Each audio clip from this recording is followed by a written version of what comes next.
Assalamu alaikum wa rahmatullahi wa barakatuh. My name is Alhassan Umar. I am from Ghana. I was born in Ghana, Accra to be specific. But I came to America when I was little, like literally a baby. And I grew up in the Bronx, and I've been in the Bronx ever since. I go to Hunter College. I study clinical psychology, and I am a junior. I am also a peer mentor at Gutman Community College. So I help first year college students, navigate through the college experience and help them in any ways, possible.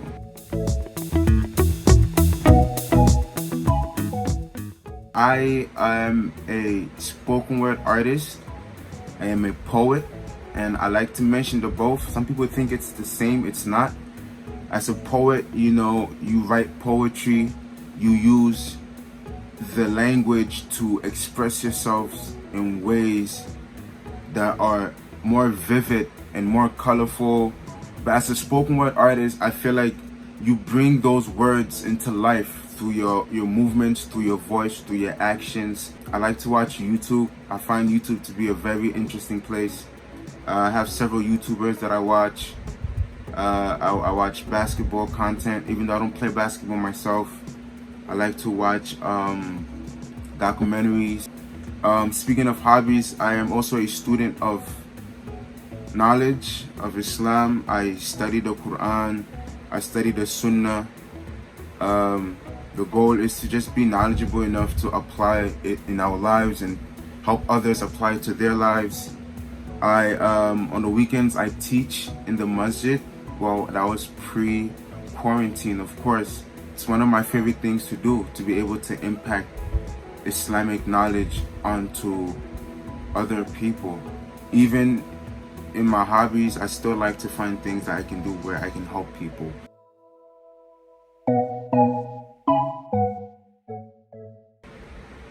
Before I was in that bubble of like avoiding social and civil issues, especially in the Muslim community, this is very familiar, where we try to avoid all of this police related stuff, this rights related stuff relating the government stuff, just scary stuff, hard-hitting stuff. We avoid it because a lot of us are immigrants and we just want our peace in this country. But then when I take a look at my generation and I see how we are impacted by what's going on, it's like, this is not about trying to protect your citizenship or your immigration status or your job, but about protecting lives. And I mean, was there any other greater activist than the Prophet Muhammad sallallahu alaihi wasallam? So if by definition the Prophet Muhammad sallallahu alaihi wasallam was an activist, then I would love to also refer to myself as an activist. If I can use whatever platform I have, if I can use my voice, I can use my talents to encourage people to do what is necessary for us to achieve progress and success in our communities, and to also address those in power, right? It's not just me yelling at my own community, but me also raising my voice at those in positions of power, those who we have given the responsibility to take care of us, this social agreement we have in society, and they're not upholding their behalf. It is like upon me as a Muslim, as a human being, as a citizen of the United States, to ensure that these rights, that these promises are being held to the best of my ability, of course, in a way that is not going to cause any more problems. We try to use our minds and do this the smart way.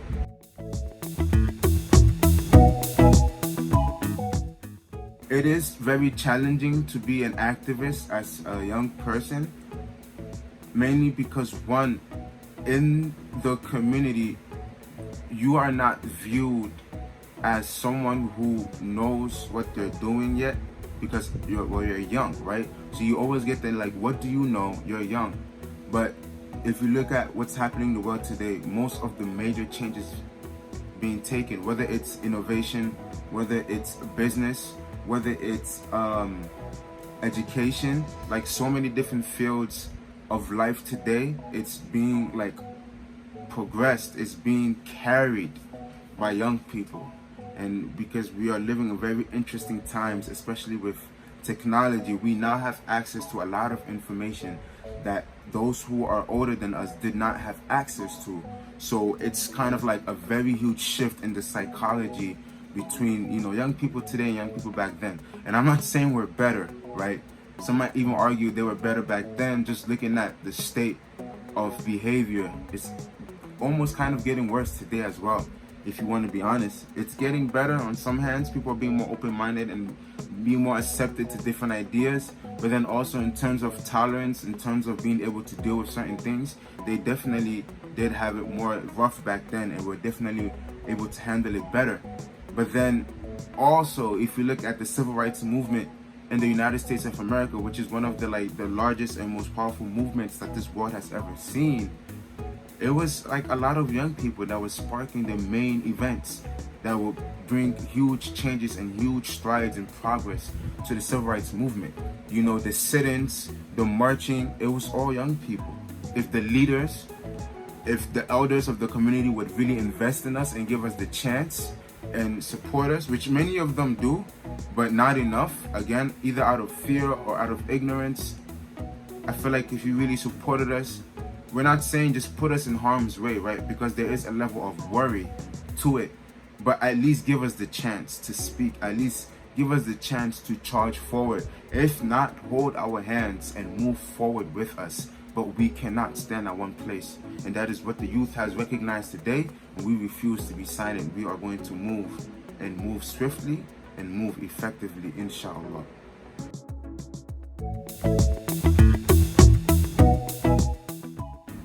In my community, there are a group of black Muslim women who were always known to be the Muslims that they were not really welcome to the masjid because of how they carry themselves, right?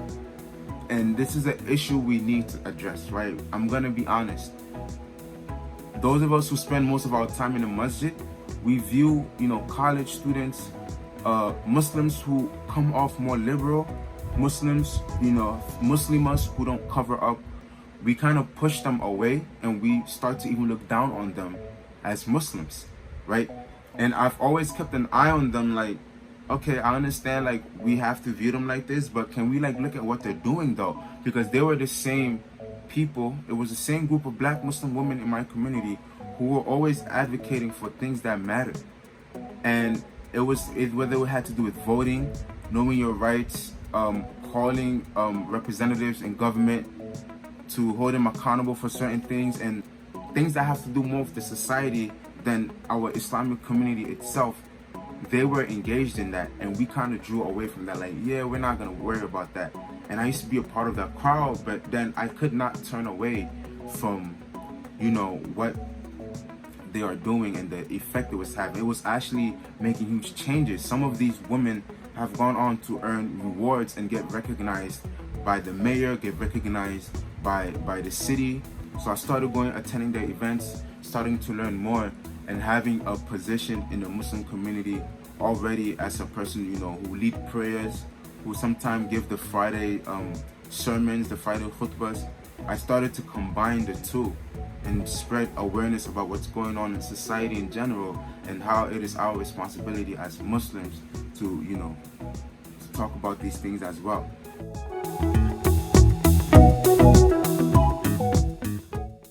I gave a speech at the end of a protest in Brooklyn at the Barclays Center, and the speech went viral.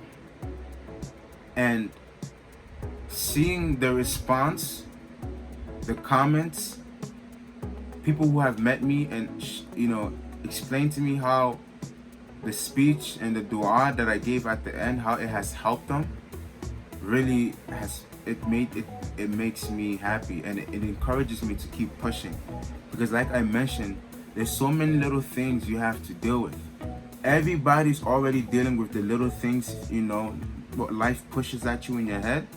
And then now you're taking on the responsibility of caring for the whole nation, basically, as an activist. My proudest accomplishment is how I have allowed all these experiences to make me grow into an even better person. Because as you get older, you think you've become wise enough until something else happens and you say, oh, so that's another life lesson that I had no idea about, and I am grateful to learn it.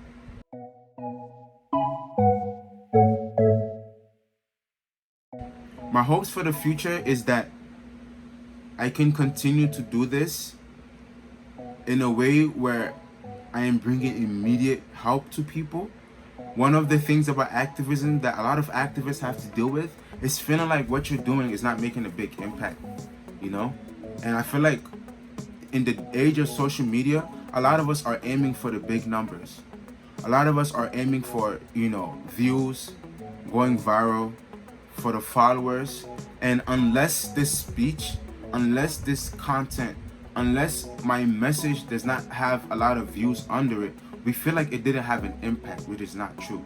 If one person hears it and changes their heart and decided to act different, and that acting different changes the hearts of other people, and then the butterfly effect continues, then it was worth it.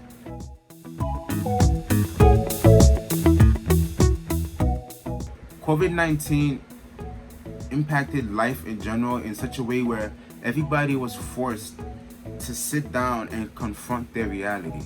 You were forced to sit down and think about the things you don't usually think about, reflect on your life. What is the purpose of life? What am I doing in this world? What is the point of all of this? This is what COVID-19 has enabled us to do. And this is why I think the death of George Floyd had a reaction the way it did, because a lot of us were not working, a lot of us were not busy, a lot of us were not busy dealing with things that would have distracted us from calling to action. Everybody was ready to go to the streets. Everybody was already frustrated, right? Dealing with this frustration, and then now the death of George Floyd just came and just overspilled the cup of frustration. This is how COVID-19 has impacted my activism. It kind of boosted it. It's a psychological state of mind that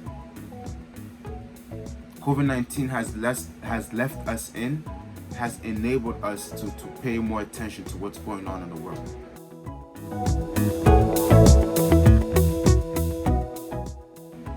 Just speak up. Start speaking to your parents. Speak to your siblings. Teach them about the importance of being just, of being honest, of treating people equally, of treating people like human beings. All of that is activism. And also, educate yourself. Educate yourself. There was literally a protest I refused to attend because I felt like I was not knowledgeable enough to go and speak in front of people. I needed to stay home. I read, I did my research. Then I was like, okay, maybe now I can go out. Knowledge is very important. Educate yourself.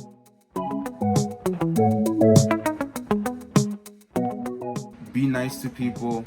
Have faith in Allah. Things will get better.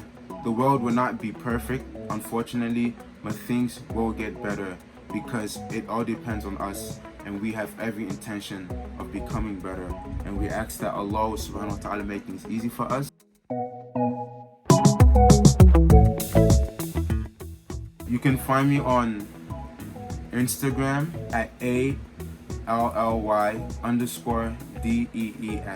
Ali_Dean. I have a YouTube channel.